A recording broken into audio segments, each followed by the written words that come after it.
for Ask a Traffic Cop. It's time to play, got the questions flowing, the answers knowing. Traffic law and safety, we keep going. Great White North with a friendly glow.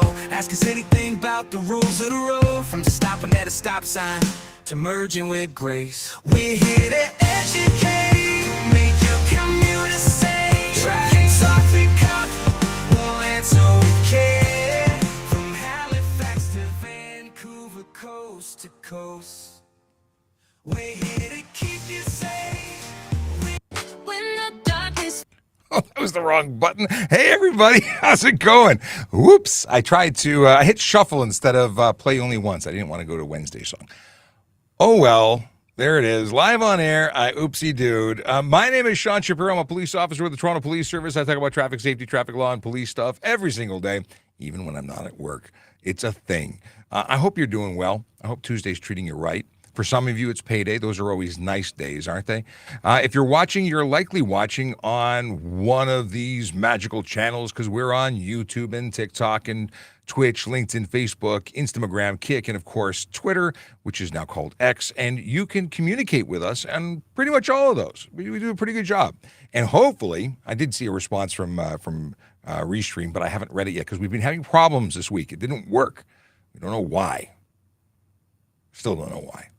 But we're working on it. Hopefully we'll have a better connection. But if you're watching on whatever channel you're watching on, please like, subscribe, share. Sharing's a big thing. If you share with people, if you tell people that you like what you're seeing, it goes a long way. It's an endorsement of sorts.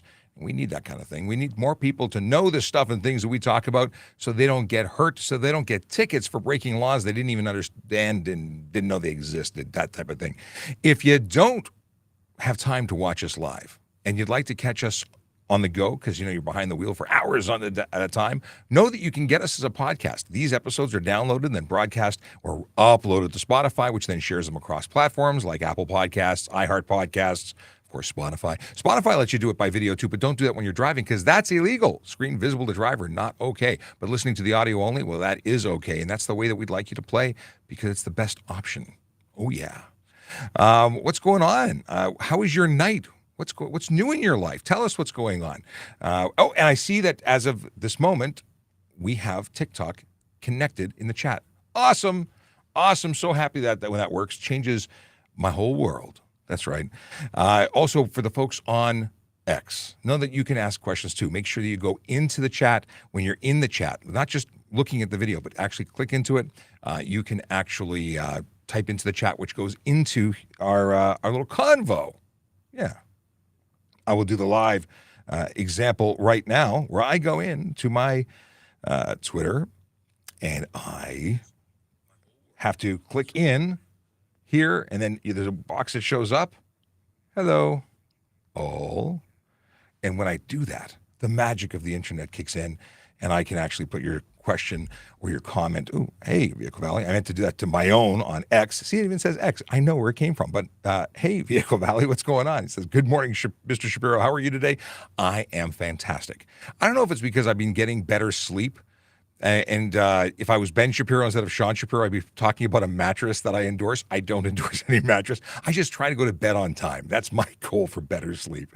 Anyway, I'm having too much fun. It's my own little entertainment show here. Tian says, good morning, everybody. Tweep says hello. Akela comes in with greetings and salutations, but can't watch the show because he's in meetings. What this magical man from Happy Land does is after the show is over, he'll come back and replay it at double speed. If he can catch it while we're still on the air, he'll jump in. But he did you know you can watch things at double speed on YouTube? Like I listen to my audiobooks at 1.5 times. That's how I get so much reading. Can you call it reading? Apparently it's still reading. I consume a lot of content by way of listening to things at high speed. Because I can process that information. I don't need to listen to someone's slow and steady cadence in order to understand them. Speaking of which, should I speak slower for you? I've had a number of comments asking me to slow down because they can't keep up with my pace. I speak too quickly. And I do have a tendency to speak quickly. I have a lot to say and not a lot of time. So is faster better or slow? I think this is annoyingly slow, but that's just me. And of course, I'm here for you, so let me know, and I'll try and do it. Tim Shallow says, good morning, Sean, and everyone who's listening. Tweep says, it responds. Oh, by the way, Tweep is responding to Kayla, not to me. But if you do want to ask a question, it really helps if you put the letter Q before it, so I know that it's a question to me and not just banter amongst yourselves. Okay, we got a quote of the day that is not a yogi quote because I think that was the last one yesterday. This one's Cicero. Excellent. I'm looking at new sources of information. Jordan says, "Good morning, Sean. Good morning to you." We've got Julie Massey, who says, "Good morning to all. Greetings from Michael," who follows to say, "Good morning, good constable." That's an inside joke because I keep calling Sergeant the good sergeant. That's Sergeant Campbell. Northern Pike says, "Good morning," and a full-on thumbs up there. Doesn't go halfway. Jordan's got a dad joke. Two dad jokes. We'll flag those for later. Good morning, Sean, and good morning, or hi, everybody from Paul. Hello, hello. Tweep says, "We're live." It's true, we are. Now we have I think this is our first comment from TikTok, which is awesome. Hello, and a comment saying P. Diddy is on the run. Okay. Tweep says, "X will always be Twitter to me." Yeah, I get it. I can't manage. I don't know. He had the domain name. I guess he had to use it. He had that domain name was registered a long, long time ago. And in terms of being short and sweet, I appreciate the one-letterness. Carrie says, "I'm sick with worry and have a question. Pick me." Okay, Carrie, what's your question? She went on to say, "Please." Okay, what's your question? Stephen Bella says, "Good morning, Sean." And Dale Payne says, "Life is good," which is awesome. I'm so glad to hear it. We got questions that have started to come in from Amir Salar. Has a question about license plates. We'll talk about that in a second. And moving on to flag a bunch of stuff. Oh, interesting. Some people want to go faster. We'll talk about that. Noah wants to know, can you say hi, Noah? Hi, Noah. Okay. Let's see here. Tweep says 1.5 times speed is normal after a while. Yeah, I can't listen to my audiobooks slower. It's like, yeah, no, can't do it. What is this? Questions about insurance and driving family member's car. Cool. What are we talking about here? Kathy says, "Good morning." Carrie finally comes in with the question. We will come back to that in a moment. Billy says he's doing good. Sorry says, "Good morning from Wisconsin." Good morning, Wisconsin. How are you doing, and how is the weather? That's the big question. I always want to know how the weather is. Is it better or worse than we have here? Should I feel good or bad about your weather? Because we had awesome weather for a couple of weeks, and then miserable, snowy spring kickoff. Yeah. Angie says, "Buongiorno." Buongiorno. Now, I was going to try and use some Italian, but I'm going to skip that because I'm going to make a mess of it because I haven't spoken Italian in a long time. I'm not Italian, but I spent enough time in Italy that I picked up a little bit to be able to get around in the markets. Quando costo, anyway. Billy says, "Good morning, Christopher." I'm assuming it's Graha or Graham without the rest letters, who says, "Morning, Sean." Morning to you. We have a question about G2 drivers driving parents' cars. We'll talk about that in a second. John Rav 92 says, "Morning." There was a question. "Morning, keep up the great work." See, it wasn't a question, it was a comment, but I still take it. I appreciate the cue before. It makes it easier for me to identify that it's for me.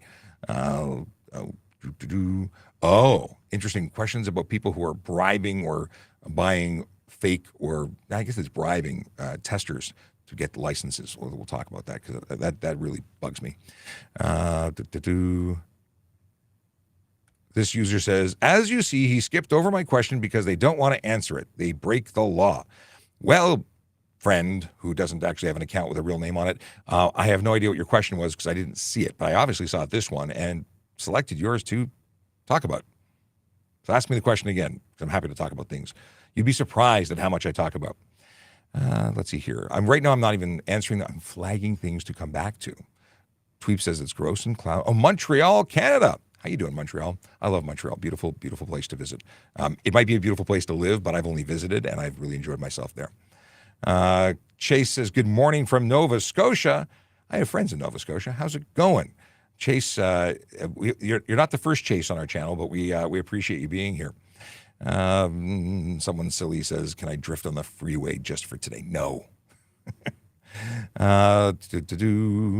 Oh, this is an interesting question about driving with someone if they are suspended as a G1. We'll talk about that in a second.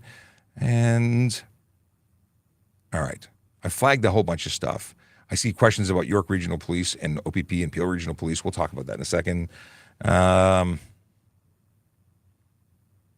Oh, okay.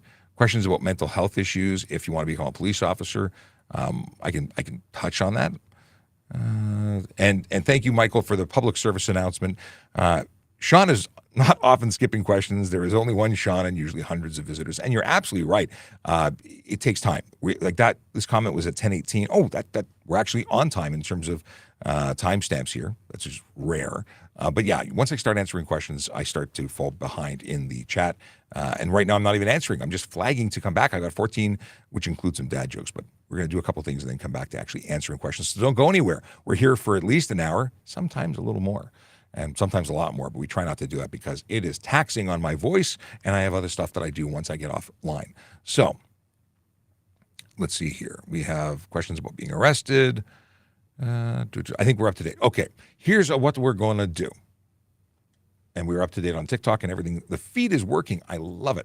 First things first, we're going to hide this PSA because I have to quickly mention the fact that Vision Zero, that magical group of officers, well, they're out every day. And what are they doing? Well, they're changing driver behavior one ticket at a time. I will admit that they may not actually be changing everyone's behavior, but the ones that get tickets, I'm hoping, learn from that experience. What are they doing? What kind of behavior am I talking about? Well, we're talking about the big four. We're talking about drivers who choose to engage in behavior like speeding, aggressive driving, distracted driving, and impaired driving. We know what happens when people do this. Speeding, this somehow victimless crime that people talk about. No, speeding contributes to major collisions. It increases the amount of and severity of damage and injury when collisions occur. And guess what? Cars have gotten a lot better. And that's what most people say. We should be able to go faster because car technology is so good now. That's great. People technology. The part between the car and the steering wheel and the seat, that's the part that sucks. And I mean that with all the love in the world. We are not better, faster. We're not professional drivers, and we're distracted like crazy. It's just not good to speed. It's just not. And I was cut off today. Oh, that's a story for later. We'll talk about it. If you're driving and you don't want to meet one of our magical officers from the Vision Zero enforcement team, don't break the law. It's simple. Now, we announce where they're going to be every day. And some say, why? Why would we tell anybody where they're going to be? We want the people who live in those neighborhoods to know that we're there. We're all about protecting communities. And we can't be everywhere all the time. But when we move through and enhance the good work already being done by officers in those divisions, well, we make a big deal about it. We post it on Twitter. We post it on Instagram. We post it on our Facebook page, which you should be following. And if you'd like to follow our pages and our channels, and you don't already, well, let me put this on screen for you, because if you go to TrafficCop.ca, you can find all of our social media, including our podcasts, our video, like just everything, and useful tips too. At the bottom of the page are all sorts of useful links that allow you to find stuff like how to sign up for reminders for your health card, for your driver's license, for your renewal, which may not be required anymore, of your plates. But all that information is there. If you've got kids, you want to know when to put them in car seats, all that stuff, it's there. Yeah, we're good like that. Now, Vision Zero Enforcement Team are spending time today in 52 Division and 53 Division. Those are neighborhoods like Kensington, Chinatown, the Bay Street Corridor, Lawrence Park, Yonge and Eglinton, Rosedale, Leaside, neighborhoods where real people live, work, and play and deserve to be safe. Simple as that. In a little while, we'll talk about stuff and things, but we'll also talk about employment. And before I get too deep in the weeds, I want to address questions that have been asked. Yeah, it's important. Is it illegal to fold your rear plate up a little bit who lower their car? Oh, people who lower their car usually do it. Fold it up? Why would anyone fold it up? By the way, thanks to a different sergeant for coffee. They did a coffee run. I got a Buc-ee's, which is more like a 5 Buc-ee's, so it's a big deal. Yeah, you can't bend the plate. It has to be displayed as per regulation, so it has to be in a conspicuous place in a rear of the vehicle and in the front of the vehicle, and the rear plate must be illuminated. If you're bending it, it's not the way it's designed to be. Now, I could if it's facing up, is it so people can see it while looking down? Like, what is the purpose? Is it to make it more visible, less visible? Chances are you're going to have a problem. And if you're so low that the plate is not legible or visible, that's a problem too. Yeah. And certainly it has to be horizontal. You can't rotate it to be vertical. That's another thing. All right. I got to know more. You got pictures? I've not seen anybody fold their plates. Okay. Can we all advocate for stronger speeding laws? 100 kilometers plus is the norm, it seems. What do you mean? More laws to get people who break the law to be accountable? Is that what you mean? So when people break the law, we take away their licenses right away? Or do you mean that we should make the speed limits faster? Because I am unclear as to what you're asking. Now, I think, and I know that no one needs to speed, but people do anyway. And part of that is because we can't police everybody at the rate that needs to be policed. If we want everyone to stop speeding altogether, then we should have electronic enforcement everywhere so that any violation is caught. No one should have any wiggle room to speed. There's no reason for it. You don't get anywhere any faster. And before anyone starts losing their mind that, well, if you do 140, you do get there faster. True. In a sustained drive, 20 kilometers over the limit, sustained drive will change your destination for 12 minutes. You'll get there 12 minutes faster doing 120 than doing 100. Sustained. No one's doing that in the city of Toronto. No one's doing that on the Gardiner Expressway or the 401. They're going up and down and all over the place, and all they're doing is burning gas, wearing out their vehicles, and making themselves a higher risk for collision and injury and all that goes with it. So if you want to have higher and stronger laws and more enforcement, well, I'm all for it. But if you want to go faster, I wouldn't support that. Okay, Kronks wants to know, are you allowed to drive a car, but you are not, are you allowed to drive a car, but you are not under insurance, but it's your family member? First things first, if you have a license for that class of vehicle, you are legally permitted to operate that motor vehicle as long as it's insured. Now, that's where the police section of it ends. You have a licensed vehicle, or an insured vehicle that's licensed for the road. You have the appropriate license. You have access to it and permission to operate it. You can operate it. We won't give you a ticket for that. However, if you live with the owner and you are not on the insurance policy, the insurance company may have a stipulation that requires it, and then you may not be covered in the event of a collision. No ticket from us for it, but they may not repair the vehicle at all because you violated the conditions of their contract with the insured party. So find out first with them, because it may be different for every insurance company. Every insurance company, however, that I have spoken to wants people who live in the house to be insured. And frankly, if you don't have any insurance on any other vehicle, you should be on their insurance anyway, because that way you develop a relationship. And when you finally get your own vehicle, you'd be able to have lower rates based on a track record of success, hopefully. Okay, Carrie says, a police officer came to my door and gave me a ticket. It is a speeding ticket through a school zone. Okay. I'm not picking up what you're putting down. Did you speed in front of a school? Like, did they witness you doing it? Generally speaking, we don't go to your door to issue a ticket like that. Normally, we pull you over right then and there. So I need to know more. But where's the question? Because you only said what happened and didn't actually ask me a question. And I want to help you. I really do. So please rephrase the question, and we'll come back to you. Okay. Same question as before. The G2 driver driving my parents' car in Ontario. The car is fully insured by them. Can I drive the car? If you live with them, you should be on the insurance policy as per most insurance companies' requirements. Is it against the law? No. We won't give you a ticket for it. Thoughts on the recent reports of people paying for driving certificates, driver's licenses? I'm disgusted by it. That somebody would take a bribe and put someone on the road that is not qualified is disgusting, because they're putting everyone's life on the line when they do that for a quick buck. I hope that they catch all these people and that they charge them to the highest extent that the law allows. Throw them away, or throw them in jail and throw the key away. Don't throw them away. That would be wrong. Okay. Can York Regional Police give any kind of traffic ticket in PRP, Peel Regional Police, or Toronto Police area? So the answer is all of us are police constables. All of us have the ability of enforcing the Highway Traffic Act in Ontario, and the Canadian or the Criminal Code of Canada in Ontario. We're a police officer authority within the province, anywhere in the province.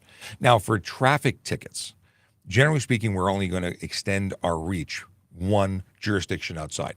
Not because we don't have the authority, but because we're going to be issuing tickets and which court they're going to make you attend. Because I write a ticket, it's going to send you to the Toronto courts. That's not fair if I'm in Burlington. But do I have the authority to write the ticket?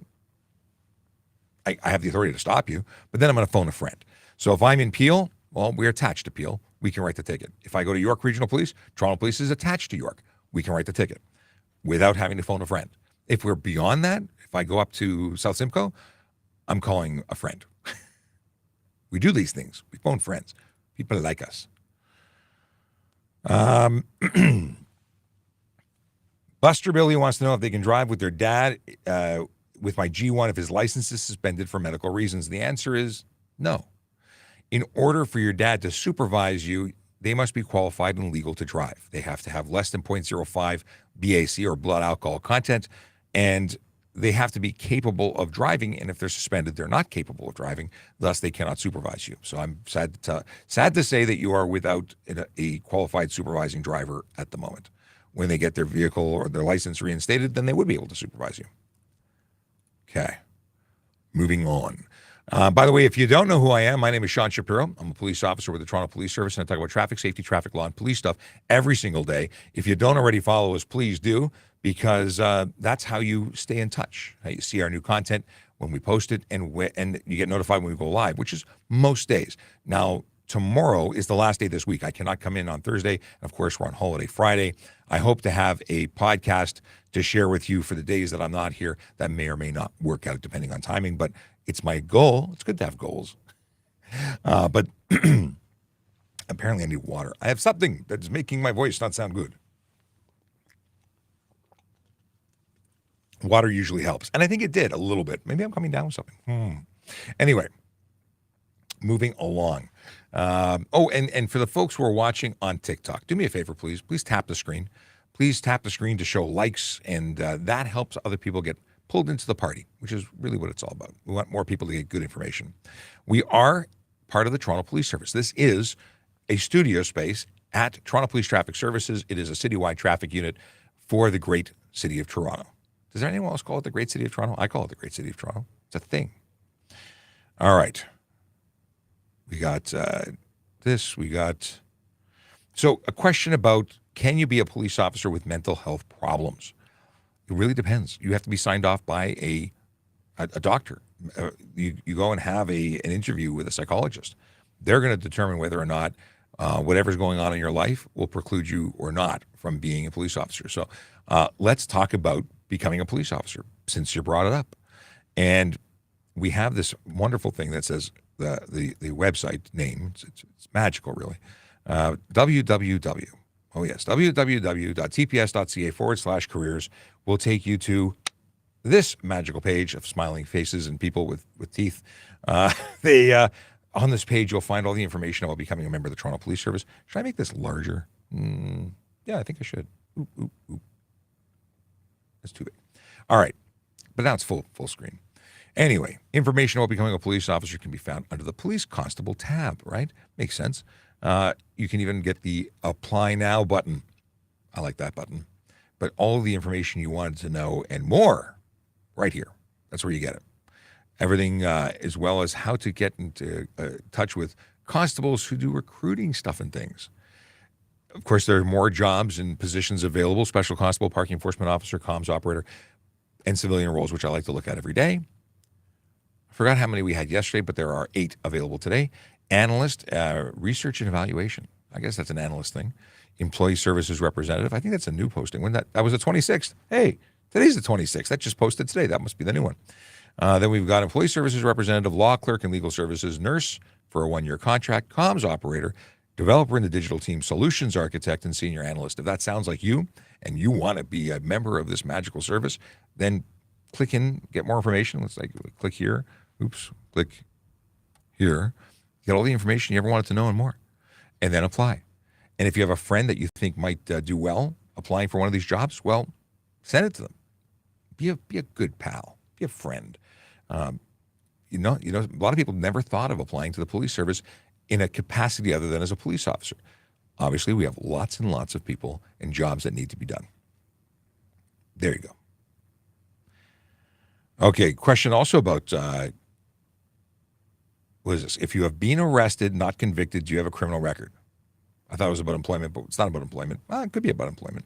If you've been arrested and not charged, because there's arrested, then there's charged, and then there's convicted.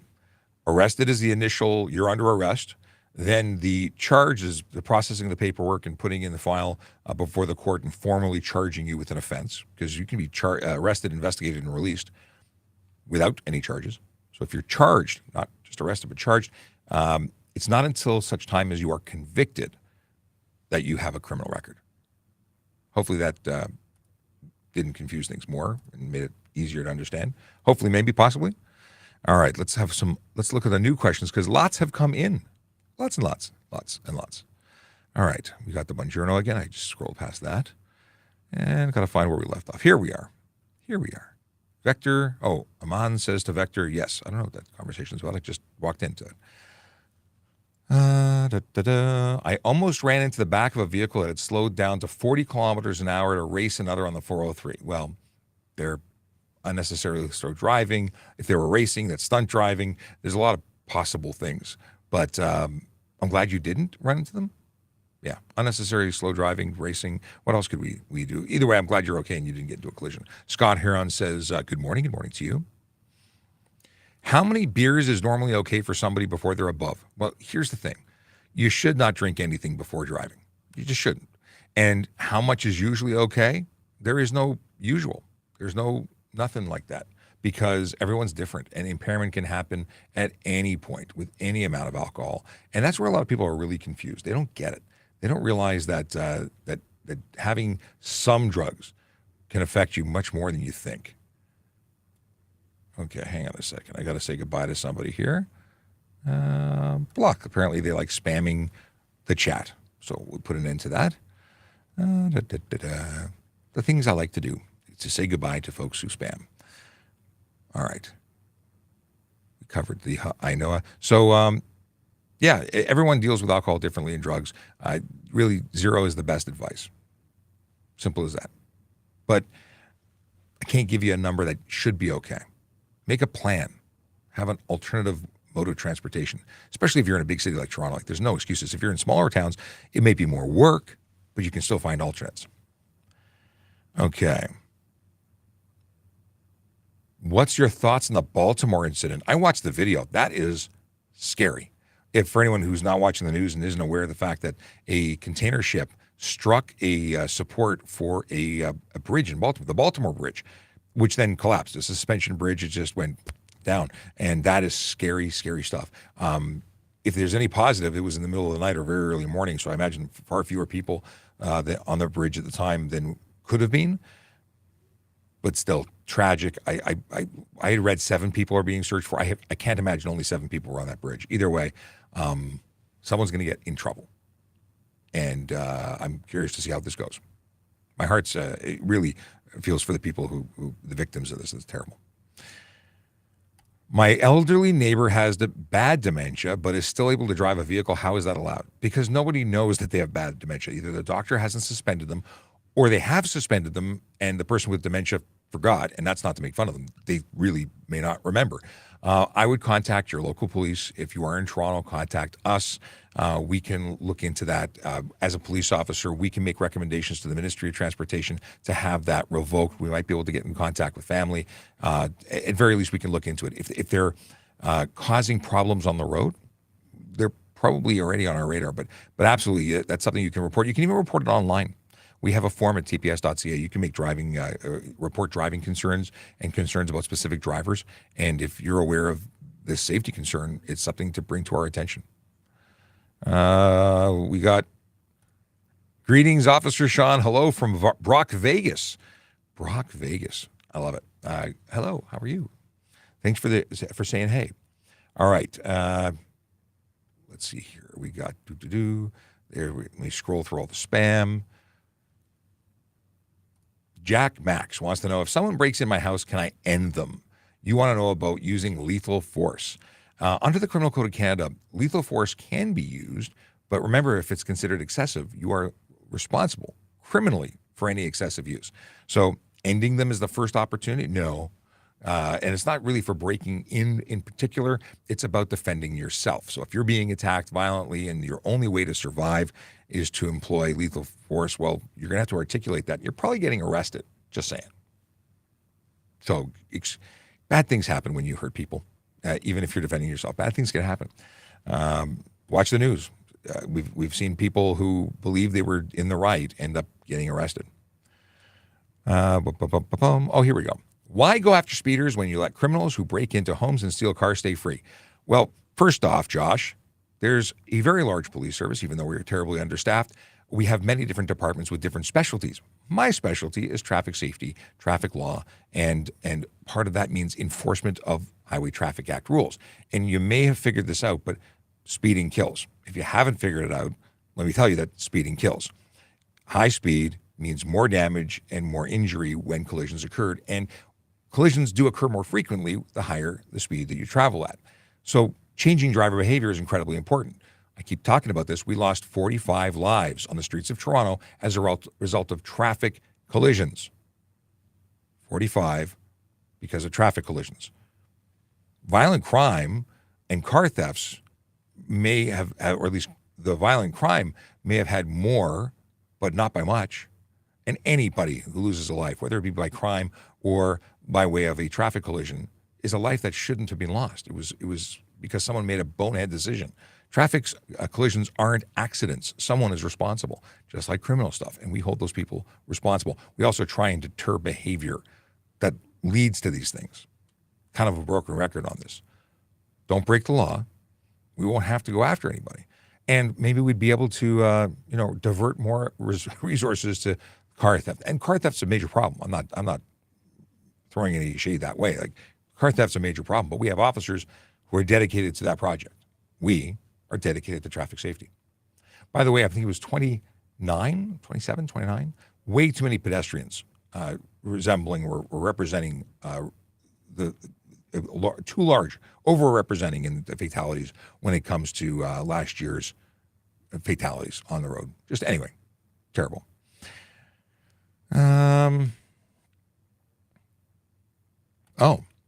So good morning. Off-leash dogs are becoming a major issue. Does reasonable force to self-defense apply to protecting yourself and your family against aggressive off-leash dogs?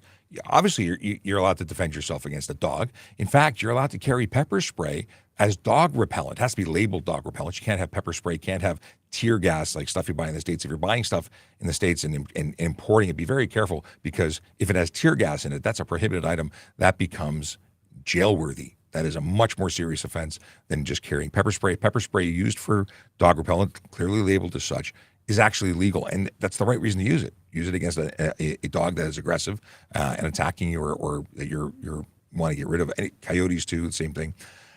But just abusing an animal because it makes you nervous is different. You can't do that. What are the plans moving forward to deal with car theft? That's not my department. I don't know. I'm not involved in it, but I'm certainly interested to know. I mean, we give lots of advice. We give advice that some people think is funny or ridiculous, but it's advice about keeping you safe. We're also giving advice to try and reduce the risk of having your vehicle stolen. So first off, we tell people to do things to make their vehicles less attractive for would-be thieves. The club. Now, can they defeat the club? Sure, but it takes time. They bring grinders now. Portable battery-powered grinders, and cut steering wheels, cut the club. It's a deterrent. It's not a solution. People put bollards, poles at the end of their driveway so the car can't be driven over. Guess what? They can defeat those if they want to as well. They have people putting on the boot on the vehicle. They've defeated those. They'll take the whole thing on a tow truck and drag it down the street. If they want the vehicle, they'll get it. Now you have to decide safety, your safety, which is where all this discussion about putting your keys in a reasonable place at the front of the vehicle, in the front of the house, not in front of the house. So many people misconstrued whether it was because they truly misunderstood or wanted to get likes and views online, suggested that one of our officers told people to leave the keys outside of the house, which is ridiculous and incorrect. The officer rightfully said, leave the keys at the front of the house so that the thieves that are trying to break in and steal your need more water, to steal your car, get the car and leave, as opposed to go up to your house, up to your bedroom, drag you out of bed in the middle of the night, which is scary, which is traumatizing, which is not good. And the potential to be hurt, never mind traumatized, is real and present. Armed, actual bad guys. Everyone's tough, though. They go, oh, if they get in my house, well, I'll take. No, you won't. Get real. I can't imagine what it would be like to be woken up in the middle of the night and dealing with that. Anyway, that's where that advice comes from. It's good advice. It's about safety. It's not about being tough. It's not about saving your stuff. I saw one in the news, I think it was today I watched it, where someone was carjacked for a Rolls Royce at gunpoint. And the woman who was the passenger, she said, take your toy gun away. And the guy, showed them the bullets. Not a toy gun. Okay, that changes things, huh?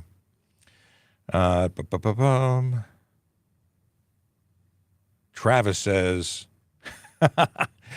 I didn't realize how tall you were until I saw you at the auto show. Yeah, I'm 6'5", and I don't look 6'5" on this screen. So, yeah, it was nice meeting you at the auto show. I assume we met as opposed to just saw me. Okay. Question from Chase. Chase, you've been quiet up until now. If you were driving on a road with a median and a school bus is in the other direction, what should you do when there's a small break in the median to allow for left turns and the lights are on? It's not a divided highway at that point, is it? But you're getting into, I think, too granular a discussion. I would say that that at that point, if you are on a section of road that allows for traffic to turn, it's not truly what's the word I'm looking for? Divided highway. It's probably just something that has a temporary median, and a median does not change the classification of the road. So if it is got a grassy knoll throughout the entire area, you basically got a one-way street on one side and a one-way street on the other side, that's what we're talking about. That's when we're talking about an undivided highway versus a divided highway. If there's no way for vehicles to cross over, that's when we're talking. If there's the ability for vehicles to turn in front, send me a picture. Send me a picture of the intersection. I want to see it, because we're right now in the realm of maybe, and I need a visual. It depends. I would say divided is very clearly divided, and just a curb doesn't necessarily mean it's divided. It has to be the whole road. Okay. Can you have a plate cover with a dealership name on it? No. Technically, no. You cannot have anything on your plate at all whatsoever. Whether you have a dealership surrounding it, if you're covering any portion of the plate, it is against the law. Can't have a cover, can't be clear, can't be tinted, nothing, not a niche 90. Okay. We got good morning, Sean, from Carl Freeman. And then we got a question from Michael. Now, I'm assuming this is a comment in relation to speed. It is about speed cameras. Okay. Michael wants to know if I think there would be political will to do it. There would be incredible expense to have speeding cameras everywhere when that money could be used for border services stopping weapons. Totally different situation. I don't know if there's a political will. I would assume there wouldn't be, but I still think it's the best piece of technology available. And I think that technology is getting easier to get. I think that the highways would be the easiest, because all you need is one at every exit and one at every off-ramp. And guess what? We do that with the 407 anyway. Technology is there. It's an expense, but how would it stop and save lives? How much do we waste on life-saving measures and emergency vehicle response, tying up roads for hours and hours for investigations for major collisions? That would almost in one foul swoop stop all that expenditure.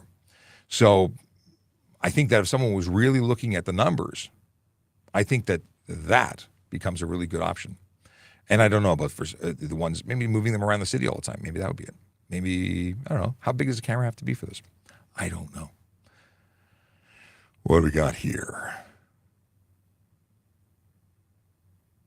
Okay. Carm says, I got a cell phone ticket. I fought it with a paralegal, and they said it went well, no points taken. Okay. They do often negotiate for lesser and included offenses.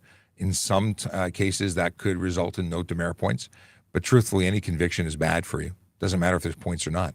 Your insurance company doesn't care about points. That's for the Ministry of Transportation to know when to send you a nastygram saying be a better driver and when to suspend you. So from that perspective, you did okay. Also, if I don't know how quickly it got to court, but if it goes 2 years from the date of the offense, you wouldn't get points anyway, like at all, because they expire at 2 years. So if you just paid someone to get you off of your points, and it was 2 years plus a day, you would never have had points anyway, even if you just, pled guilty. Okay. Boom, boom, boom. Thanks to friends who are reminding people to use the letter Q at the beginning of a message, so I know it's for me and not just banter amongst yourselves. Audrey Sawtile. Sawtile? It not legal to give out ticket on private property, fight it. Audrey, it legal to give a ticket on private property. It depends on which ticket we're giving. It depends on the charge we're giving. So you can fight anything you like, but that doesn't mean you're right. So get some legal advice. You can, if it, in the POA, or at least going to court for provincial offenses, there is a guide to defendants for POA court in Ontario, and it explains the process. Links to that are available at TrafficCop.ca. I'll put that on screen for anyone who needs to see the visual. But it really depends. To tell somebody just fight it because it was issued on private property, stunt driving is issued on private property. It's legal to issue tickets for stunt driving on private property. If you commit an offense on public property, on the road, and then drove on the private property, we can issue you a ticket there. We can issue you a ticket up to 6 months after the event took place. If it's for charges for insurance, like no insurance, we can charge you 3 years after. So if you're giving advice, please give the correct advice. Okay. Daniel wants to know, can my headlights be yellow? Amber. Let's see here. Amber has poor definition in law. Stoplight is amber, looks yellow. So yellow and amber is the same, essentially. I mean, they're different shades. But the color of the light that you are projecting forward in a motor vehicle in Ontario must be amber or white. And yellow falls into that category. Doo-doo-doo. I love the conversation as Cody jumped in on there to tell Audrey that, yes, you can. Pulling your, I said what you just typed, so it's awesome. Scrolling back. Oh, we're busy today. It's good. 92 new messages. All right. Here we go. What is your position with current issue of driving schools? All offenders should be charged. Do you mean issuing authorities or driving schools? Because driving schools teach driving. Drive Test and other provincial people who have provincial signing authority for testing give licenses. So I don't exactly know what we're talking about.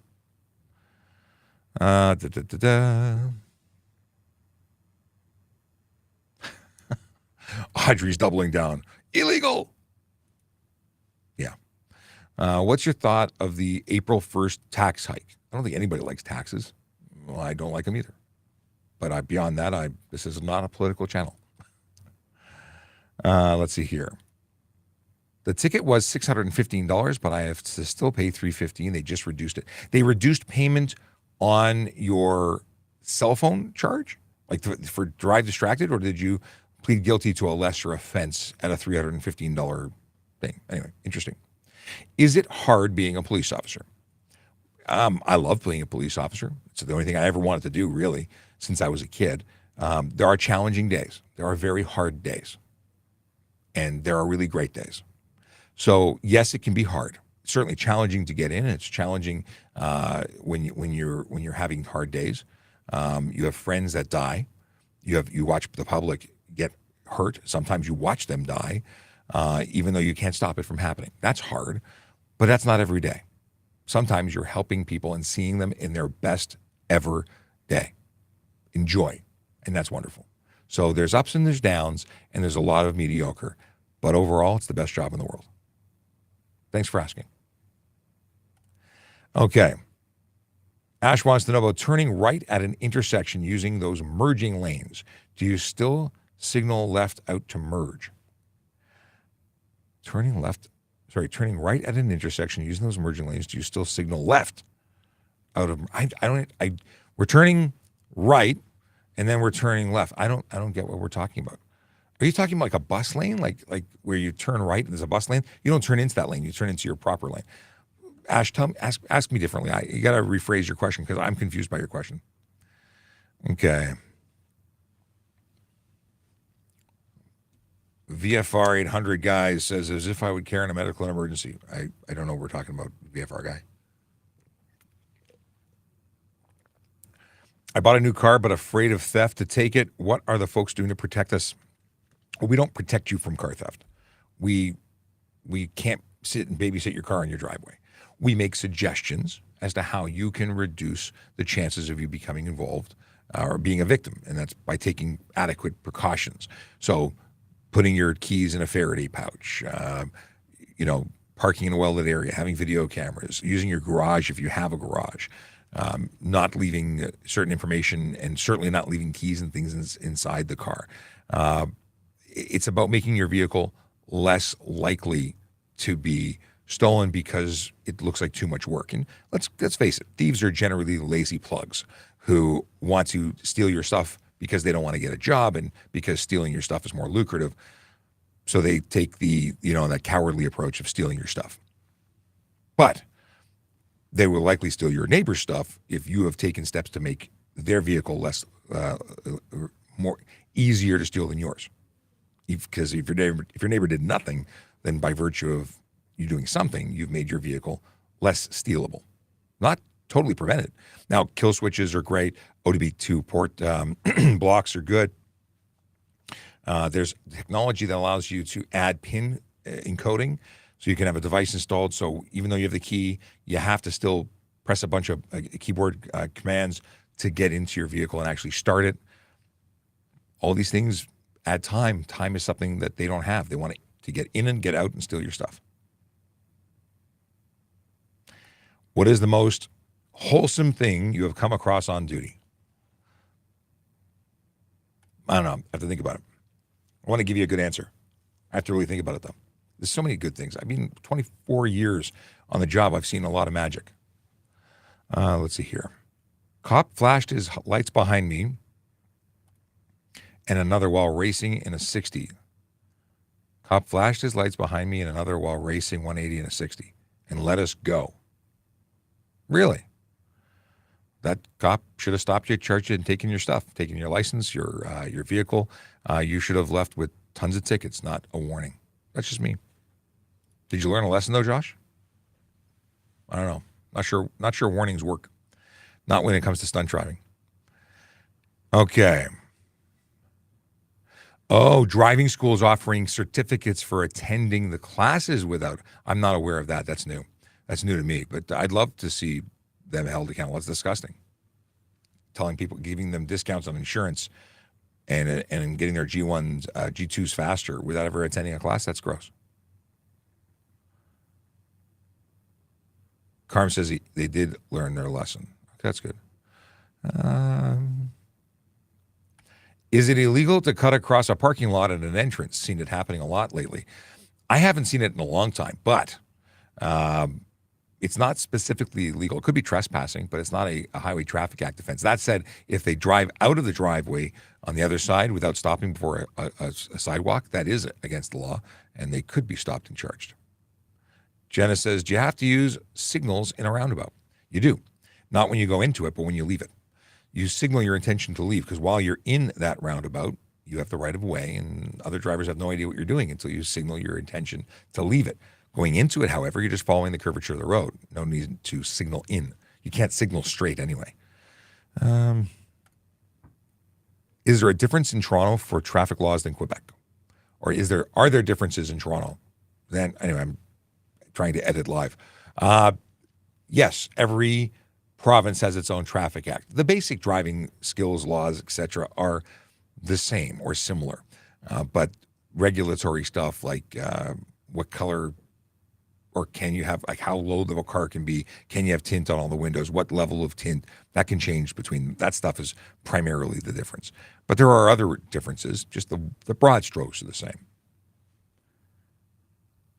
Okay. Hot water is better?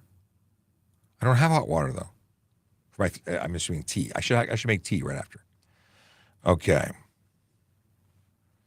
Someone's calling out Josh. Says Cap. I very rarely use lingo that doesn't meet my age, but Cap I think is entertaining. Yeah. So Josh says, are the cops really stupid enough to say, put your keys by the door so it's easier for thieves? No, Joe. We're telling people to leave the keys near the front door because if a criminal is willing to break into your house and they're armed with a firearm and they come to your bed in the middle of the night and they drag you out at gunpoint, that is traumatizing, and they're likely not just going to act nicely. They're probably going to, motivate you through physical force, and you're going to give up your keys because, let's be realistic, that's what's happening. That's happening. It's real life.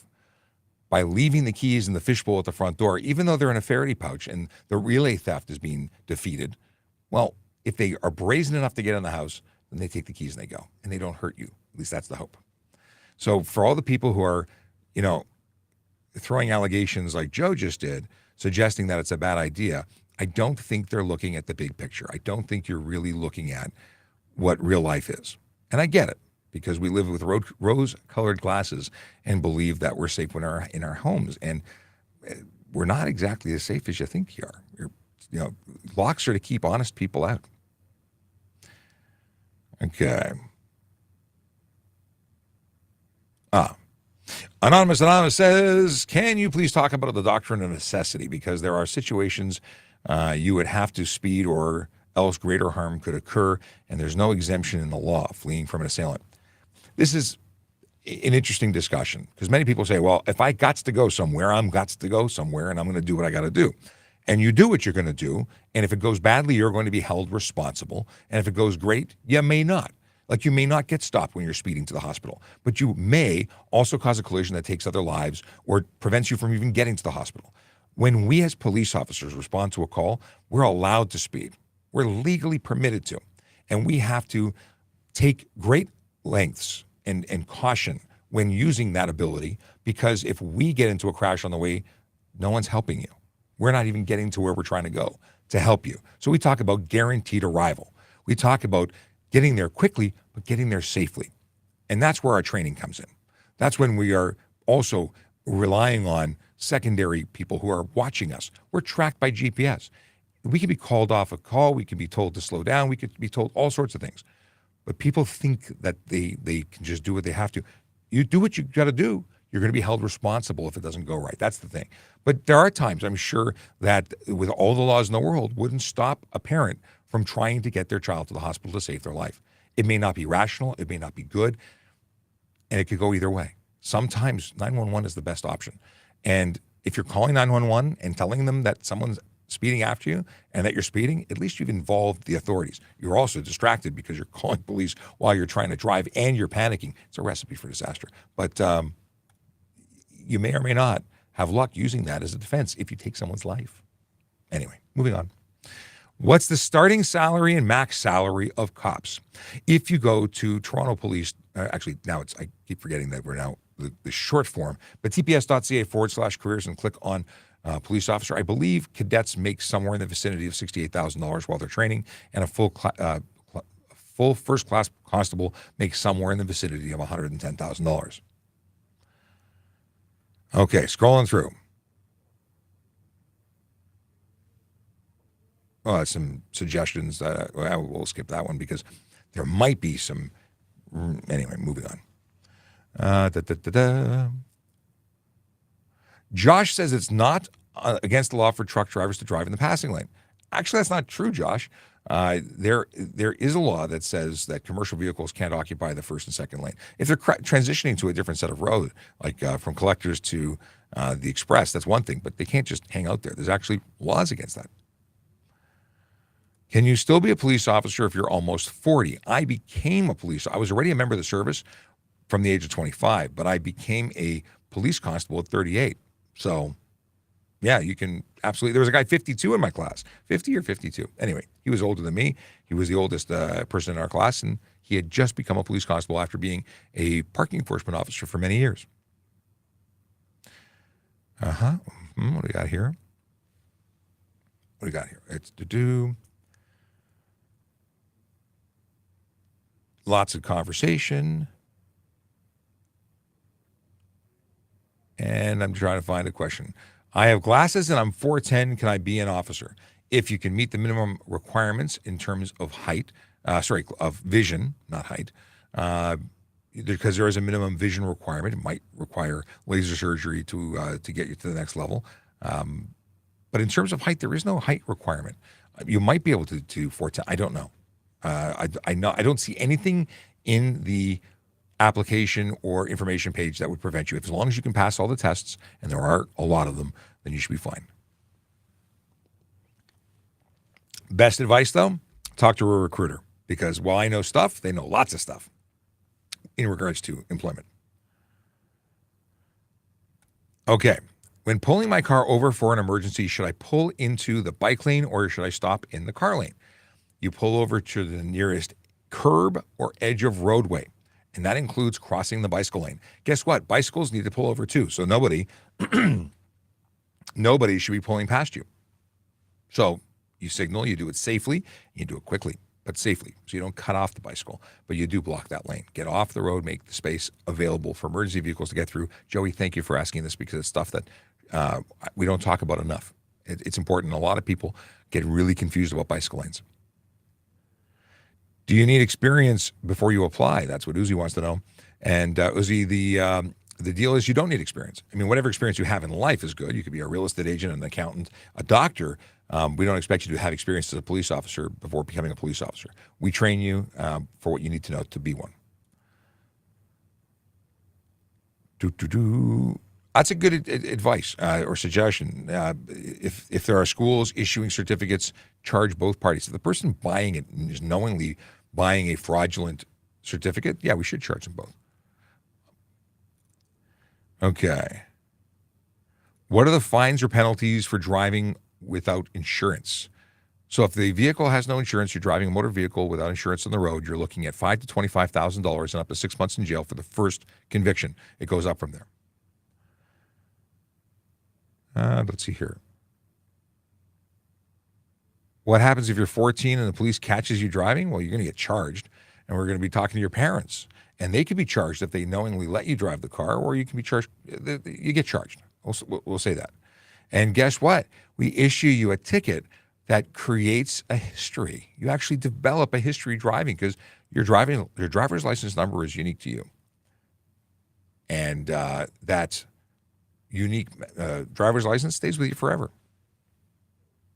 So even when you're an adult, we'll see that. What new scam in Ontario can you help, please? I received the text message. I need to know more than that, X. I don't know what you're saying. I have a question. How can I send you a question? You just did. This is how you send them.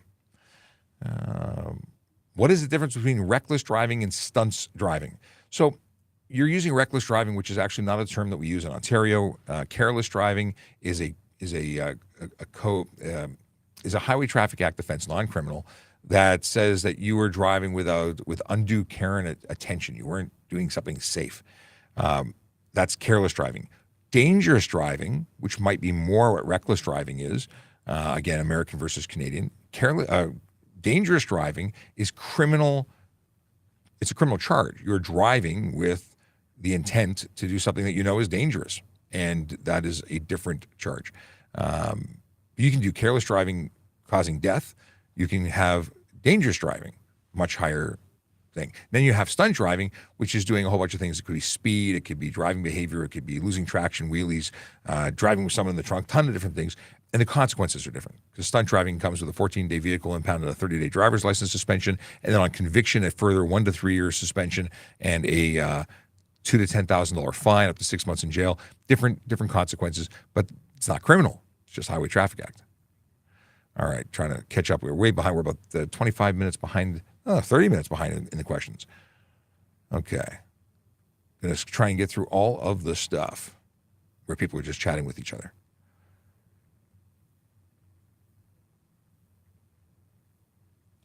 People talking about impaired driving.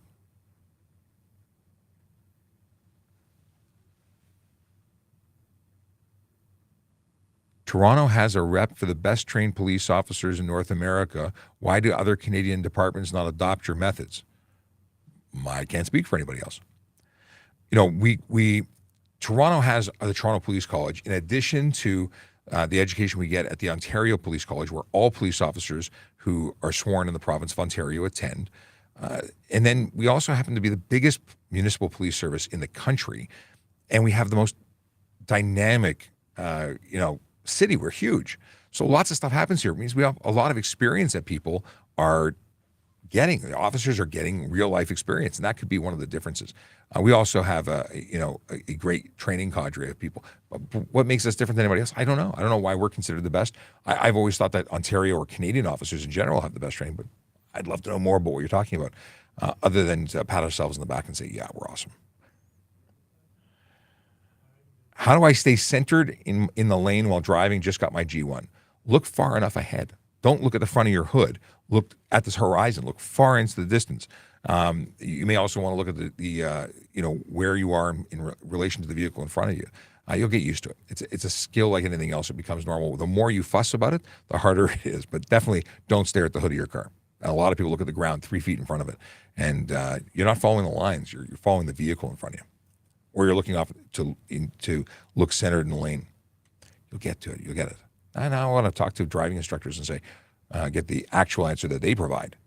But Spartan, you're in the right place in terms of following along. I've had a lot of people give me feedback that they got their G-Class license and they've been watching us since they got their G1, and they credit what we do and what we talk about to helping them along the way. So if you got questions, you're in the right place.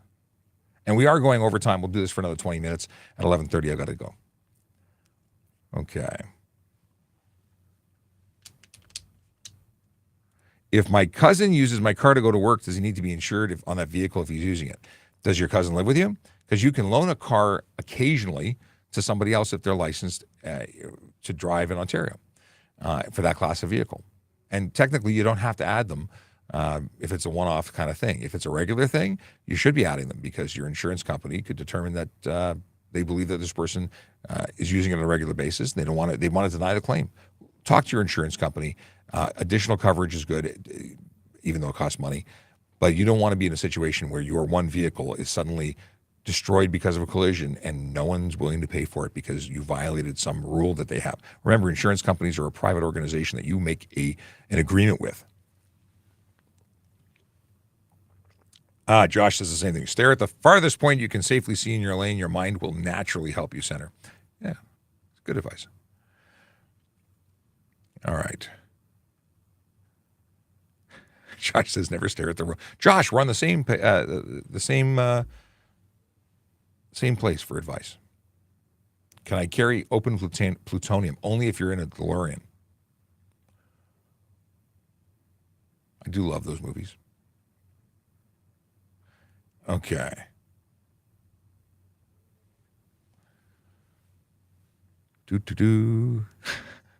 Lots of conversation about plutonium now. Why are the car thefts not being stopped? Well, we asked them nicely to stop, and they said no. It's not as simple as stopping things. There's investigations. It's an organized network of criminals. It's not just the people stealing them. It's the people shipping them and the organizations internationally receiving them. It's not as simple as saying, don't do that. I wish it was. Okay. Scrolling.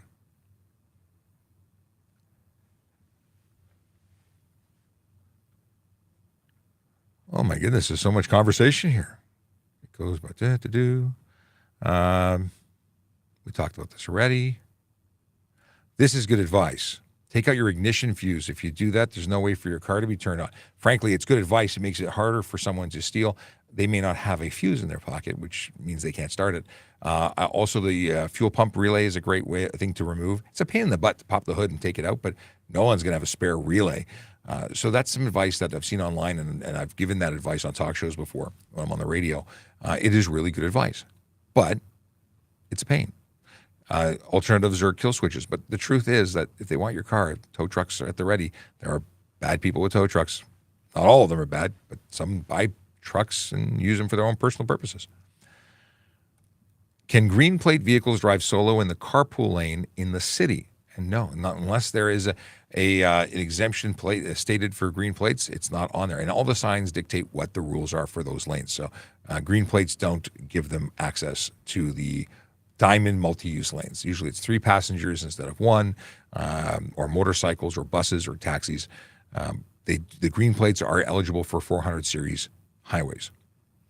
And a tidbit about this is if you decide to get a custom plate that is no longer green, you lose the access to the HOV lane when you're driving solo. You have to have the actual green plate attached. Good question. Fine day, Sunday. Does every division have a traffic unit, or is there one big traffic unit for all of TPS? There is one big traffic unit for all of TPS. There are traffic complaints positions at the divisional level. So if you have a problem in your neighborhood where people are running stop signs in one street, complaints go to that officer. That officer then can make their rounds to that particular place because there's an issue there, and they can focus on the needs of that division. But it's not a full traffic unit. The traffic unit is a citywide unit. That's where I work at Toronto Police Traffic Services. We are based downtown. We have 2 satellite locations, and we respond to collisions and do enforcement throughout the city. Okay. I appreciate the assistance. That there's a queue of questions. Sean is currently about 20 minutes behind. This is the way it works. It takes time to answer everybody. So I do my best. And obviously we won't get to everybody because I got to go in 15 minutes. I say that. It'll probably be 20 minutes. Okay. Where's my place? Everything just updated. There we go. Oh, there's tons of questions. Can I click on my Apple CarPlay screen while driving just to pause music and such? CarPlay in the infotainment system, you can touch that. CarPlay, well, it's not CarPlay, I guess, if you're touching the phone, but you can't touch the phone. Even if it's mounted, the only contact you're allowed to have with your communications device or entertainment device is to answer a call or hang up on a call. You can have a GPS screen visible. Infotainment system, you can do that all the time, but on the car, the actual touch screen, you can only have the GPS screen visible. You can't even interact with that to add an address. So yes, infotainment system, click on your screen, use it, sparingly, use caution, because if you are focused on your screen and you're not noticing the weaving all over the road and the police officer's watching, you could be charged for careless driving. Jacked Up says, totally discombobulated at 3 a.m. I love the word discombobulated, but I don't know the context of what you're talking about. Okay.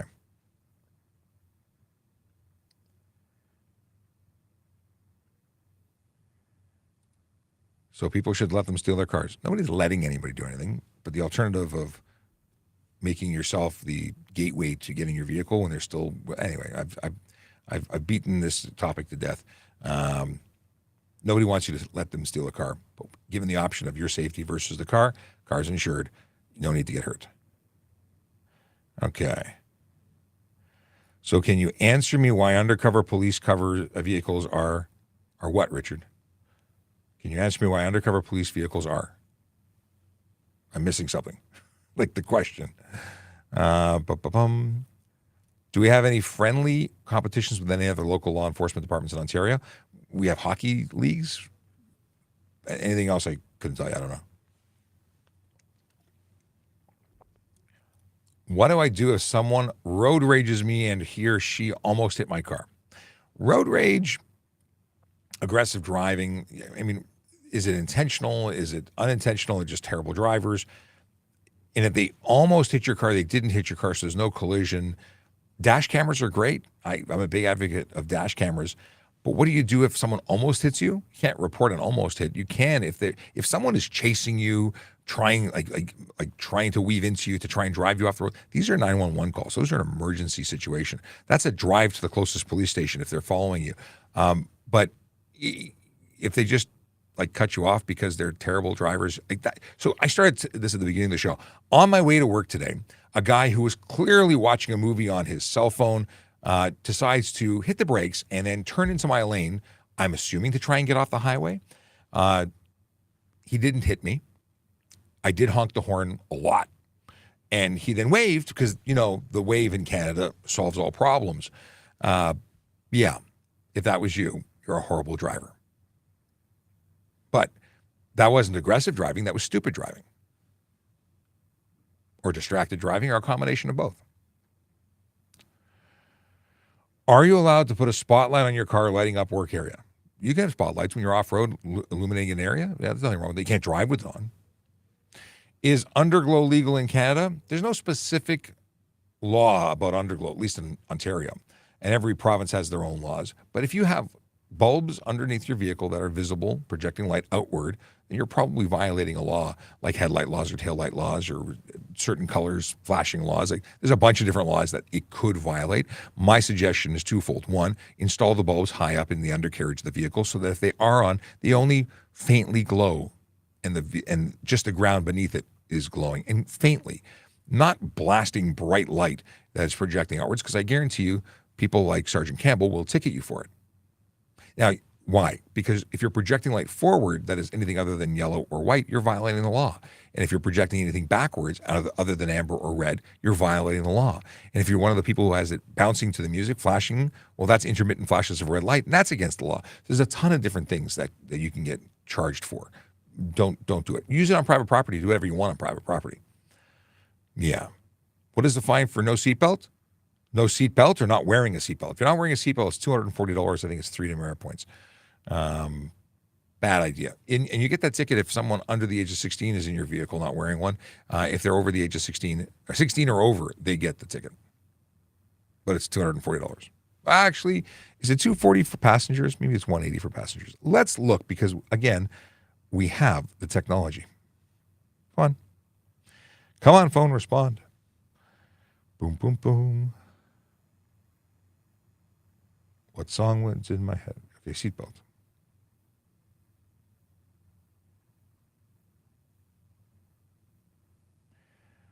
And it's $240 for everybody. $240 for everybody. Oh, and how many points? I said 3. I say 3. It's 2 points.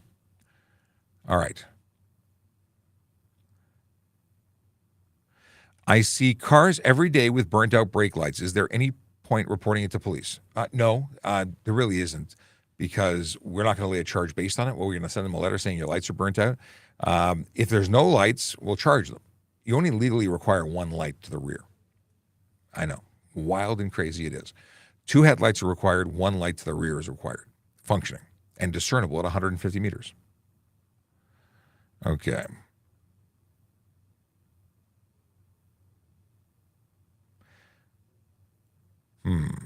More questions about insurance. We've covered it. Car theft, we've covered it. Okay. If you're visiting Ontario from out of province, are equipment violations, modded exhaust tint ticketable? Yes, they are. If we have a standard that says it's unsafe and illegal to be on our roads, you can't drive here with it. Just like you have to have insurance to drive here. If you have a driver's license issued from a state or province and you're not yet 16, because some places issue them, you cannot drive in Ontario, even though your laws say you can drive in your province or state. So, yeah. Okay, we covered that already. How do you become a traffic cop that patrols on a motorcycle? Calvin Close wants to know. Calvin Kloss. I was that officer. I came to traffic services where all the motorcycles are, and I was invited to join because I had previously been a qualified officer when I was I was here as an auxiliary, got my motor officer designation or course to qualify me to drive a motorcycle, went to a division. Then when I came back, they said, oh, he's still got his classification to ride. So they invited me up, and then I tried out because there's a competition to try out called Test Your Metal then, or so you think you can ride. Test Your Metals, a Harley Davidson test drive. So you think you can ride is what we called it. I did that. They said, you're good. I said, thank you. And then they put me on a 2-week course because there were new standards, and it took us to a whole new level. So yeah, you have to be a police officer first, then you have to be a member of the traffic services. Actually, right now we're looking at people who aren't even at traffic services because we're expanding the unit. So that's pretty cool. So it depends, but police officer is the start. Dream come true. That was the best thing ever, being a motor officer. Okay. Omar wants to know, is it illegal to do donuts or burnouts on private property? Yes, it's illegal. Illegal. It's not legal. It's not driving, even on your private property. The only place you can legally do it is on a track or a place with a permit that they've applied for a permit. They've been issued a permit to allow for that behavior. Is there anywhere legal to drift or burnouts other than a track? No. Okay. Talked about this. Why is it legal to have extreme bright headlights? It's not. There's a maximum, and then they become improper once you exceed the maximum. So if someone's got blinding headlights, it's probably illegal. If it's modern, bright white lights, LED, then they're legal, but annoying. Why? Okay. Jack says, why doesn't the police and car clubs as well as supporters hold a car show drag race at Downsview? I don't know, Jack. Maybe you should organize an event, get a permit, and make it happen. These things are possible, but it's not something that we're going to go and initiate. Someone's got to do it. These things all take resources, time and money to set up, and that's not something that we can. I'm speaking, not actually having been told this, but I assume we've got bigger fish to fry than making up, sporting events. I think it's great. And there's tracks that we could go to. I don't think Downsview is going to be the one because it's more than just having a track. It's the medical and emergency response in case things go badly. I can't imagine a police service taking on that responsibility and liability.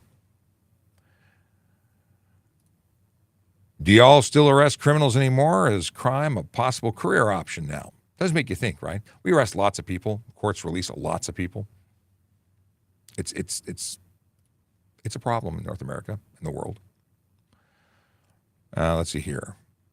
Thank you, Josh, for the reminder. Questions are currently about 20 minutes behind. Please be patient. Thank you, Josh. I appreciate you assisting at sharing that because most people get really frustrated and think that I'm like instantly responding. And if I'm skipping questions that are asked repeatedly, like I answered this about 10 or 15 minutes ago about crossing through intersections. Just ask the question once. I really try and answer them all. Okay. Talked about this.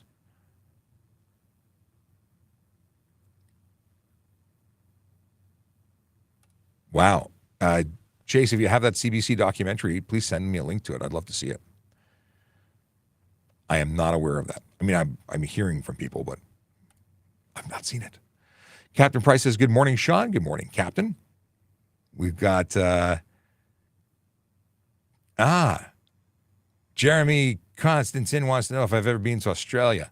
I've been to Melbourne because I have family in Melbourne, and I have been to Australia. I've only been once. I spent 3 or 4 weeks there. I had a fabulous time. I did get a chance to go to Cairns. I rented a motorcycle, took off, and enjoyed. I went to the Great Barrier. I love Australia, and I'd like to take my family back, not only to visit my family, but to show my family what an amazing place it is. Okay. What's the fine for no seatbelt? We talked about this. It's 240 and 2 demerit points if you're a driver, 240 no points if you're a passenger. Okay. I sent you a DM asking my lane merging question. There's enough characters to ask on live. Okay, well, I will have to answer you in DM because I can't access it right now. It's Vitali wants to know about protecting oneself. Yeah, that's a question I'm not touching. But yeah, Canada could change laws, but I don't think it's going to happen. What's the minimum distance for passing a horse on a roadway? That's a good question. Let's look it up. Only because, I don't know. We don't get a lot of horses here. Horse. Well, it's against the law to frighten an animal or race an animal. No sleigh bells, equestrian rider, failed to use proper equipment. That's an interesting charge.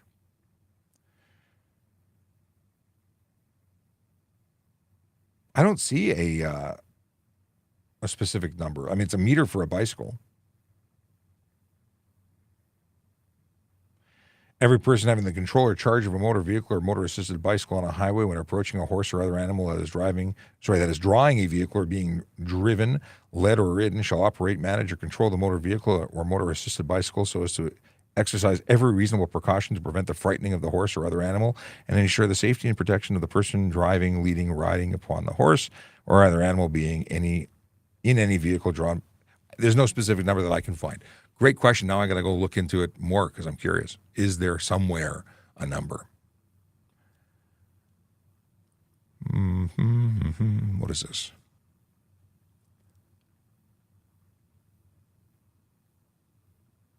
Is it a criminal charge to have a single beer while driving if under the limits? While driving? Yeah, it's against the law. Oh, criminal charge? No, open alcohol is not a criminal charge. It's a not criminal code. That doesn't mean it's not the most ridiculous thing. Why would you do it? Don't do it. Okay. Oh. Bruno wants to know, are you guys allowed to drive and text? Yes, us guys being police, fire, ambulance, those operating police vehicles can, in fact, utilize their handheld communication devices. That includes two-way radios, laptops, telephones, and in some cases, we don't have computers in the device, but I have two phones. Why? Because one's a police phone and one's a personal phone, and that police phone could be our dispatch interaction. We can get calls sent there instead of using a computer because some vehicles don't have computers. Not everything gets the big fancy screen. So yeah, and Bruno says, so many times I see cops driving and texting, which happens. We'd like to keep it to a minimum. We know that it's not as safe as using other forms of communication or simply not using it at all. But sadly, sometimes we have to. We are emergency response. We are communicating with information that is sensitive and not always possible to put over the air. We are communicating on bands that tend to be very busy.